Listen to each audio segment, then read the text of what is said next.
وہ مسلمان جو دین کو نہیں جانتے ہو ان پر فرض ہے کہ وہ جاننے والوں سے علم کو سیکھے۔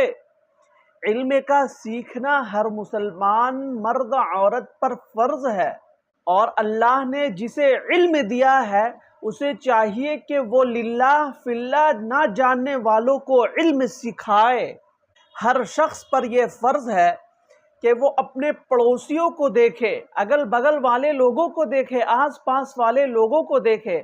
اگر ان کے پاس قرآن کریم کا علم نہیں ہے، حدیث کا علم نہیں ہے، تو چاہیے کہ آپ انہیں قرآن کریم کی تعلیم دیجئے، حدیث کی تعلیم دیجئے، انہیں پڑھنا سکھائیے، اور وعظ و نصیحت کے ذریعے ان کے دینی اصلاح و تربیت کی کوشش کرتے رہے، اور اس تعلیمی خدمت کو اپنی زندگی کا پروگرام کا ایک حصہ بنا لیجئے۔ اور جو مسلمان دین سے ناواقف ہے وہ اپنی زندگی کی ضرورت سمجھتے ہوئے جاننے والوں سے علم کو سیکھا کرے اور ان کے وعظ و نصیحت سے استفادہ حاصل کیا کرے۔ اللہ کے رسول صلی اللہ علیہ وسلم نے اس بارے میں غفلت اور کوتاہی کو قابل تعزیر اور جرم قرار دیا ہے۔